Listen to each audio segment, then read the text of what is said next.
Hi, hello, and welcome. Welcome back, I suppose.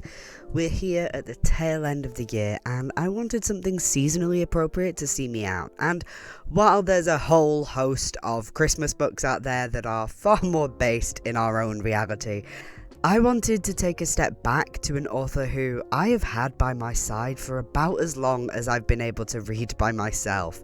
Today we are hopping on the back of 4 elephants, standing on the back of a turtle known as the Great Atuin, and into Discworld with The Hogfather by Terry Pratchett. Now, you likely don't need me to tell you why Pratchett is held in such high regard, why he is a national treasure even after his passing.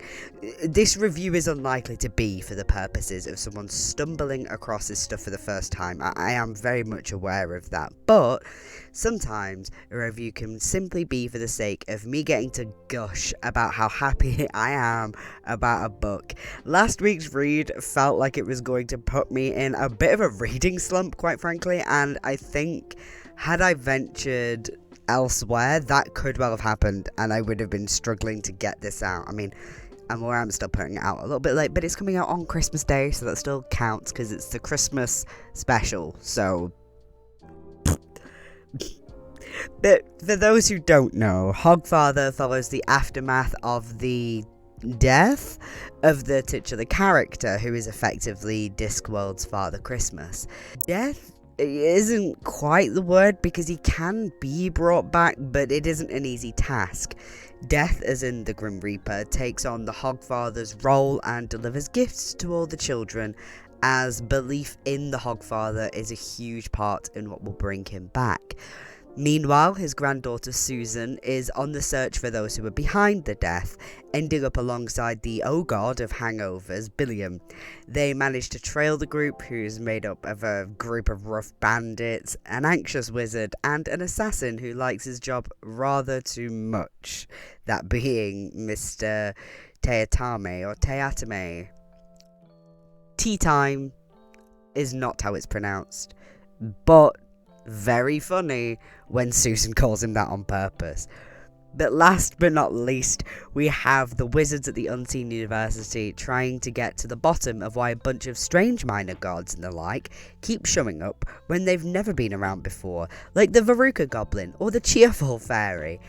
And I will say, it's actually been a while since I've read this or any other Pratchett, which quite frankly is criminal. And I do plan on coming back to, at the very least, the Discworld series. I mean, it's a little over 40 books just there, so it'll certainly keep me busy. I think the last Pratchett book I read was Good Omens, which also has a, less desirable co-author.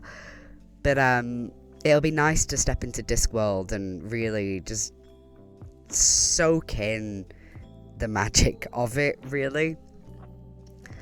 And I know I could go in order, but I do want to revisit We Free Men first. I read that to death as a child, and I do wonder what that experience is going to be like with an adult eye and the hindsight of what I sort of know about myself now, because there were moments in this, particularly when Susan or Death were on the page, that made a lot of things really make sense to me as to why I've always had such an affinity for Pratchett's work.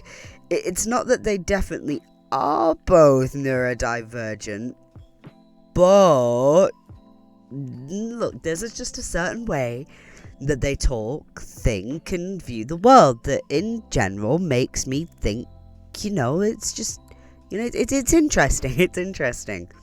With Death, he's always trying to study humanity to better understand them. And it's like he gets things in theory, but in practice, he often just takes things too literally. And with Susan, she's a very particular kind of headstrong and blunt, all mixed with the fact that she's got this something that's different about her, and God, wouldn't it be easier if she could just be normal, at least for a little bit. And I do think in particular, I've always had a fondness for the way that Pratchett writes the women and girls in his books. It's why I want my next read to be We Free Men. They feel whole and brilliant and so real as much as anything else. The way that Susan taps into Teatame's neuroses while they're in the Tooth Fairy's tower is perfect. It's a woman who's seen this kind of wretched little man before. There's something childish about him in a way that isn't endearing, because the kind of child he was not great. He lashed out and caused people harm on purpose, and was the kind of little boy who looked up dolls' dresses. And of course, nothing angers a man more, especially a man like that, more than a woman who can actually see him for what he is and also does not fear him. And then when he thinks he has the upper hand at the end, I love the way Pratchett rounds out the theme of belief with the children who Susan is a governess for. They're not scared of the sight of death, as in the figure. He's just bones in a cloak, but they know there's something not right about Teatame. To me, Pratchett just gets people on this intricate level. Kids all love some sort of nasty, scary stuff, but there is an intrinsic sense of danger that just needs someone to make sure that they listen to that sense, and obviously that's what Susan has sort of given to them. And I just, in general, I do just love and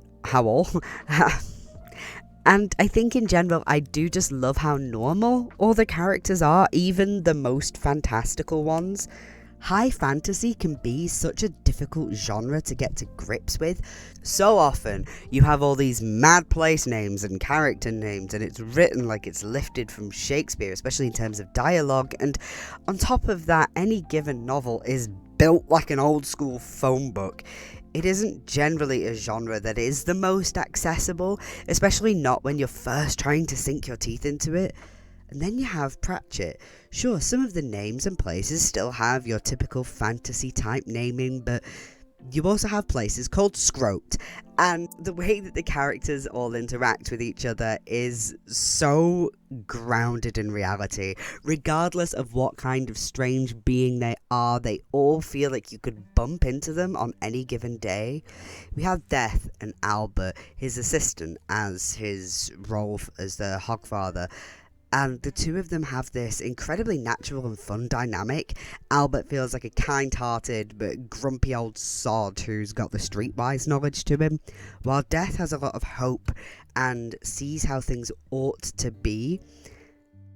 Albert does have to keep him sort of grounded, and I love the scene with the two of them where Death realises that as the Hogfather, he can't just give everyone a mountain of gifts in the same way, given the disparity of wealth within homes that he's visiting.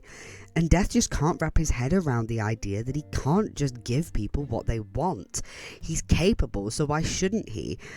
Albert has a hard time disagreeing, but does a good job at explaining how things are, even if that isn't ideal or what people would hope for. And while I think it goes without saying that this book is incredibly funny in all sorts of ways, I still feel like I should point it out. There's puns galore, satire in places, and the timing is so good. There's a bit in the Unseen University. I feel like that's what it's called, and I keep feeling wrong whenever I say that I've got it wrong. Anyway, but where they're talking about the fact that you can't say, oh, well, what about this fairy? Because they keep coming to life. So, like, at one point they say, oh, I always imagine there's a creature that keeps eating my socks, and suddenly there's a creature that eats their socks. That keeps happening. And one of them is losing his hair, and they end up talking about that, and there's a point where it's like, oh, what are they going to say about me when I look like this? And they're going to go, one of them goes, well, look, he's got no hair. It's funnier than that in the book, but I didn't write out the entire script. But that bit, and they're all bickering, genuinely made me snort out loud. Thank you for that. But I expected to see humour here. It's a huge reason why Pratchett is an author that's so easy to come back to over and over. What I didn't expect, however, was the elements of horror that show up through this book, especially in the Tooth Fairy's tower. The auditors, the beings behind this whole thing, are making their request with the Assassin's Guild at the start, and the line, "The cowl had no face to crack a smile," was so unsettling to me, and that feeling of being deeply unnerved only grew much deeper in the tower. This place is forged around the mind of a child, and nobody feels fear in quite the way that children do. Because of course, all the normal things are frightening, but there are nightmarish elements to things that we'd never even consider as adults, and being sent into that very particular kind of fear is so haunting.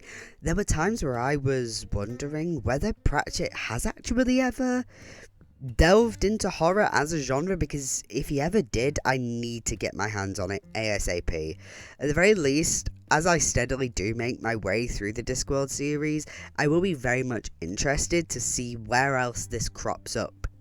Though, to be fair, a little bit of horror featuring in what is effectively a Christmas story does kind of make sense. It's usually more specifically ghost stories, but there's one ghost in here, sort of, so it counts.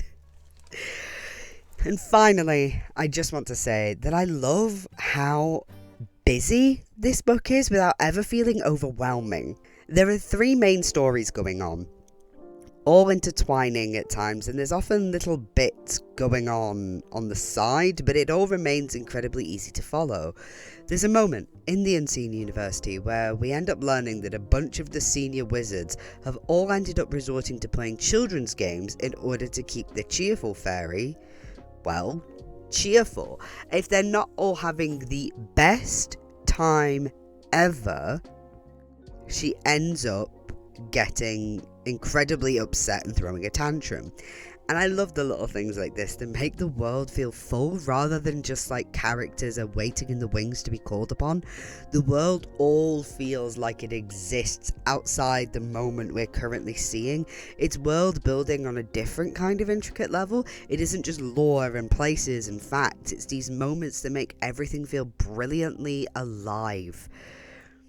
And like I said, I am just very much excited to start getting back into Pratchett's stuff. I only have one more planned in the next couple of months, which is, like I said, We Free Men, but that's because I just have loads to read. And I also don't have a huge amount of Terry Pratchett on hand. In terms of physical books, I have We Free Men, obviously I have Hogfather, and I have Colour of Magic, but I don't think I have anything else in physical form. I did recently get an e-reader, so I may see what I can get on there, because that feels like a good place to have it, especially because I don't have a huge amount of like actual space. So yeah, I'll be having a lovely time with that. Next time you see me, I'll be doing my roundup of my reads for 2025, so that'll be just, you know, the good, the bad, and the just plain shit parts, because apparently Jack and Dean never really fully escaped my lexicon. Anyway, I do hope you have an excellent end to this year, and I hope 2026 brings you absolute joy. Let me know what books you're looking forward to next year, be it something new or something you know is coming up on your TBR pile. Do that down in the comments below, and to keep up with what I'm doing, feel free to like, feel free to subscribe, and feel free to ring that notification bell, all the cringe shit I'm supposed to ask you to do in my videos. But most importantly, I hope you have a wonderful day, a wonderful night, a wonderful whenever you are watching this. Take good care of yourself. Right.